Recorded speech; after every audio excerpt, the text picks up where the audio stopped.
Mama, are we really going to see Grandma today? Aisha's voice rang out with bright curiosity, her small fingers still gripping a violet crayon as she coloured in her favourite picture book. The morning sun spilled across our tiny kitchen, casting golden beams onto the floor as if even the sky was excited for our little trip. She was wearing her favourite purple dress, the one with the tiny flower patterns stitched along the hem, and her brown hair was pulled into two small ponytails that bounced slightly every time she turned her head. At 10 years old, Aisha was the kind of child who carried sunshine wherever she went. Despite the challenges life had handed her, challenges that would have made even grown-ups bitter, she radiated nothing but joy, warmth, and a kind of quiet strength that often made me forget how fragile she still was. Her legs had been weak since birth due to a rare condition, and although she couldn't run or skip like other kids, she had Lightning, her bright red wheelchair that she proudly named because, in her words, "It makes me feel fast, Mama, like I'm flying." That morning, as I placed a plate of warm toast in front of her, my heart swelled with a strange mixture of excitement and something else, something quiet, protective, watchful. "Yes, sweetheart," I said with a smile, brushing a strand of hair from her face. "Just like we planned. We'll take the train and be at Grandma's before lunch." Aisha clapped her hands together and beamed, then leaned over to whisper something to Mr. Fluffy, the well-worn stuffed bunny that never left her side. He had one floppy ear and a few threads unraveling from his neck, but he was family. He'd been with Aisha through every hospital visit, every therapy session, every triumph, and every tear. He was more than just a toy. He was a silent witness to all the courage my daughter had shown in her young life. "Mr. Fluffy wants to see Grandma too," she said with a giggle, clutching him to her chest. "She always gives him cookies." I laughed softly. "Of course she does. Grandma's been baking all week just for you two." After breakfast, we packed a small bag together, snacks, her medications, a few extra clothes, and a colouring book in case she got bored. Travelling with Aisha meant I had to think ahead, plan for any unexpected bumps, carry a little more than most mums would. But I didn't mind. Every extra step was just another way of showing her that the world could still be good, that she could still belong. By 10 o'clock a.m., we were ready. I helped her into Lightning, secured the footrests, adjusted the cushions, and placed Mr. Fluffy in her lap. Her grin stretched from ear to ear. "I'm ready, Mama," she said proudly, like a little explorer about to set off on an adventure. Outside, the weather was beautiful. The sun was shining, the air was cool, and the sky held that soft blue colour that only shows up on perfect days. We drove to the train station, parked, and began navigating our way through the bustling lot. I steered Lightning carefully, always keeping one hand near her shoulder and the other on the handlebar, constantly scanning the surroundings, not for beauty or interest, but for danger, obstacles, or people too rushed to notice a small girl in a wheelchair. The station was buzzing with weekend energy. Families bustled by with suitcases and coffee cups. Kids argued over snacks, announcements echoed over the intercom, and wheels clacked across tiled floors. It was chaotic, but in a familiar way. I checked the electronic board overhead. Our train to Brookdale was set to depart from Platform 3 in 15 minutes. We had more than enough time. "Wow, Mama, so many people," Aisha said, eyes wide with wonder as she took in the crowd. "Don't worry, sweetheart," I told her, leaning down to her level. "Once we're on the train, it'll be peaceful. You'll be able to look out the big windows, remember?" She nodded eagerly, eyes lighting up at the thought. As we made our way slowly through the station, Aisha waved to a few kids her age. Some waved back with innocent smiles, while others just stared curiously at her red wheelchair. She didn't mind. She was used to being looked at. Most people were kind. Most people meant well. And Aisha had never learned to expect cruelty. To her, the world was still a place full of good people who baked cookies, blew kisses, and offered help without being asked. That's why she noticed immediately when something felt off. Near Platform 3 stood a tall woman with blonde hair pulled back into a messy bun. She was dressed in designer clothes, but nothing about her looked calm or composed. Her fingers were flying across the screen of a sleek phone, her foot tapping the floor with impatience. Her eyes kept darting from her screen to the large station clock overhead, and every few seconds she would let out a sigh so sharp it seemed designed to slice through the air. I noticed her long before Aisha did, noticed how her eyes swept over the crowd like a hunter surveying prey. But it wasn't until her gaze landed on us that something in my gut began to twist. She stared at Aisha. Not like the other curious children or puzzled adults. Her stare was cold, calculating, disapproving, as if our very existence was an inconvenience. And when her eyes landed on Lightning, her lips curled in a way that made my stomach tighten. Aisha felt it too. She leaned toward me and whispered, "Mama, is that lady okay?" Her voice was small and uncertain. I bent down and smiled gently. "She's probably just in a hurry, honey. Some people get grumpy when they have to wait." But in my heart, I felt something different. I'd dealt with rude people before, but this felt deeper, darker, like a storm was gathering, one I wasn't prepared for. The woman looked away, shaking her head and muttering something under her breath. I held Aisha's hand tighter as we waited beside the platform. The train was only minutes away now. Aisha had already started talking excitedly about all the things she wanted to do at Grandma's house: help bake cookies, feed the birds in the garden, maybe even learn to knit. Her world was still full of promise. She didn't know, how could she, that a shadow was walking just a few feet away, one that would try to steal all of that away in a single act of hatred. She didn't know, but I did. And even though I didn't yet understand just how far it would go, I knew then that something about that woman's presence felt wrong, and I was right. I just didn't know how right I was. Not yet. The moment the train glided into the station, a wave of relief washed over me.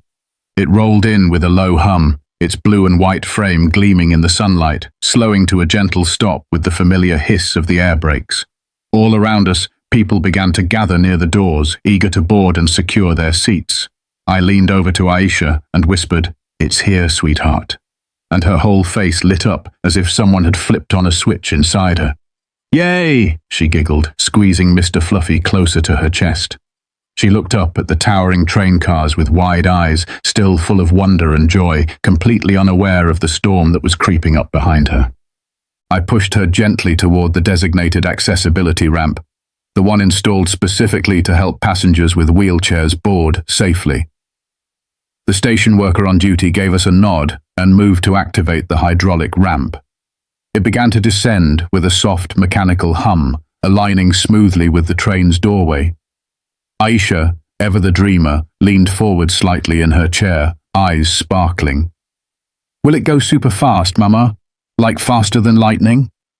I smiled down at her and said, "Oh, it'll fly through the countryside like a rocket, baby. You'll see trees and rivers and little houses whizzing by." She giggled in that sweet, musical way that only she could, a sound that always felt like sunlight wrapped in sound. But then, that laughter was sliced in half by a harsh, cutting voice that seemed to stab through the crowd like a dagger. "Move it. You're completely in my way." I turned around, and there she was, the same woman from earlier. Her face was flushed and ugly red, her brows furrowed so deeply it looked painful. Her designer purse swung wildly over her shoulder as she barged through the line of boarding passengers like she owned the world. The scowl she wore wasn't just irritation, it was venom. I instinctively moved Aisha's wheelchair slightly to the side, trying to be polite, despite the heat rising in my chest. "I'm sorry," I said, forcing calm into my voice. "We'll get out of your way." But she wasn't satisfied. She rolled her eyes so hard I thought they might fall out of her skull, then jabbed a finger in Aisha's direction. "You're taking up way too much space with that ridiculous thing," she snapped, voice raised for the entire platform to hear. "Some of us actually have important places to be. Why don't you use the regular door like everyone else who's normal?" My jaw clenched and my pulse began to hammer in my ears. I tried to respond with grace, even as my heart was breaking. "My daughter needs the accessibility entrance," I explained, struggling to keep my voice level. "It's the only safe way for her to board." But she wasn't listening. She didn't care. Aisha, confused and frightened, looked up at me with eyes full of innocence and uncertainty, clutching Mr. Fluffy tighter to her chest. She had never seen anyone speak to her like that before. Most people were kind, curious at worst. This was something new, something uglier. Then the woman stepped closer, too close. Her voice rose again, venom dripping from every syllable. Maybe you should have thought about that before bringing her here. This isn't a hospital or a special needs facility. This is a public train station. My hands started trembling. I bent down, trying to shield Aisha with my body, whispering to her, "It's okay, baby. Just look at Mama." But her lower lip was already quivering. That spark that had lit up her face only minutes earlier, it was dimming, and I hated that I couldn't shield her fast enough. Just then, the station worker finished lowering the ramp. I thanked him quickly and began guiding Aisha up the incline and into the train, doing everything I could to end this scene before it got worse. Once inside, the calmness of the train was like another world, cool, clean, and mercifully quiet. I wheeled her into the designated area, secured her chair, and knelt down to check that everything was safe and snug. Aisha looked around the cabin with awe, her earlier tears starting to dry. "It's so big and beautiful inside, Mama," she whispered, still holding Mr. Fluffy tightly. I nodded and smiled, masking the ache in my chest. "Yes, sweetheart. Let's find our special spot and get comfortable." I had just begun to breathe again when I heard it. Heavy, stomping footsteps, the kind that warned of bad intentions. I turned, my stomach twisting in dread. And there she was. She had boarded the same train, the same car, her face twisted even more than before, fury burning behind her eyes. "You think you can just take up all this premium space?" she hissed, pointing toward the wheelchair area with trembling hands. "This is ridiculous. I paid good money for my ticket too." Other passengers glanced up from their seats, eyes darting back and forth between us. Some looked concerned, others uncomfortable. But no one moved, no one spoke. Her rage had silenced the entire car. I tried to de-escalate. "Please," I said softly. "We're just trying to travel like everyone else. We're not hurting anyone." But she stepped even closer, towering over my daughter with a presence that felt like a black cloud pressing down. "You don't belong here," she growled. "Neither of you freaks." That was when Aisha, still trying to understand, looked up at her with wide, wet eyes and whispered, "I'm sorry, lady. I didn't mean to make you mad at me." Her voice was so soft it barely registered, and yet it held the power to shatter hearts, but not hers. The woman's fury only grew. "Don't talk to me, you little burden," she snarled. "You're nothing but dead weight on the rest of us." And that was when something inside me snapped. I stood up. No more explanations, no more pretending she was just having a bad day. "Don't you dare talk to my daughter that way," I said, my voice shaking with something between rage and pain. "She's a child, an innocent child." But the woman didn't flinch. "A defective child," she shouted, her voice echoing through the train. "She doesn't belong in public with normal people." And then the unthinkable happened. The train gave a small jolt as it prepared to depart. In that exact moment, the woman lunged. Her hands gripped the back of Aisha's wheelchair, and before I could even process what she was doing, she pushed, hard. The wheelchair flew forward, gliding fast across the train's smooth floor. I screamed, "Aisha!" But it was too late. The train door was still open, and my daughter, still strapped into her chair, disappeared through it. Time slowed down as I heard the horrible sound, the metallic crash of lightning slamming against the concrete platform below. Then a smaller, softer thud. That was Aisha. My baby. My only child. Mr. Fluffy sailed through the air and landed in the dirt near the train tracks, but I didn't even see him. All I saw was Aisha's body, twisted, crumpled, lying completely still on the hard, unforgiving platform. Her dress was torn, her skin scraped and bloodied, and she wasn't moving. I jumped down from the train so fast I felt something twist and snap in my ankle, but I didn't care. All that mattered was getting to her. I crawled on my hands and knees, heart pounding, tears already falling. "Aisha, baby, please wake up." Her small frame was curled on its side, her wheelchair lying overturned nearby. One wheel was bent, one armrest broken clean off. I knelt beside her and gently touched her face, my fingers trembling. Her skin was so pale, her breath so shallow. "Mama," she whispered, her voice barely audible. "It hurts. Everything hurts so much." Those words, spoken through blood and pain, will haunt me for the rest of my life. I stroked her cheek, trying to smile through the tears. "I know, baby. I know. Mama's here. You're going to be okay." But inside, I was screaming. All around us, the once quiet crowd erupted into chaos. People were shouting. Someone yelled for an ambulance. Another screamed, "She threw that child. That woman threw her." And even through the commotion, one voice stood out, cold, remorseless, and proud. "Good," the woman spat from inside the train. "Maybe now they'll stay home where they belong." That single sentence felt like a knife driven straight into my soul. Not only had she hurt my child, she was proud of it. Proud. And still, I couldn't scream back. I couldn't move. All I could do was hold my daughter and pray she wouldn't close her eyes. Because if she did, I didn't know if they'd open again. The ambulance lights cast a red glow over the platform as paramedics rushed to Aisha's side, taking over with swift, practiced movements. They checked her breathing, secured her neck, braced her broken arm, and whispered calm reassurances as they loaded her onto the stretcher. Her eyes fluttered, lips pale, cheeks streaked with tears and dirt and blood. I never let go of her hand, not once. "Don't leave me, Mama," she whimpered. And I leaned in close, fighting to keep my voice steady. "I'm right here, baby. I'm not going anywhere. I promise." As the ambulance doors slammed shut behind us and we sped away from the station, all I could think about was her voice, weak, shaky, questioning. Why did she hate me so much, Mama? What did I do wrong? Am I bad because I can't walk like other kids? Each word sliced through me like a razor. How do you explain to a child that sometimes evil walks among us not because we deserve it, but because someone else's soul is so broken, they can't bear to see innocence still shining in the world? I could barely answer her. I could only hold her hand tighter and whisper over and over, "You are not wrong. You are not bad. You are beautiful and strong and perfect just the way you are." At the hospital, teams of doctors and nurses sprang into action. They rushed her down long corridors under blinding lights while I ran beside the gurney, my mind racing, heart breaking, praying like I had never prayed before. Her body had taken a brutal impact.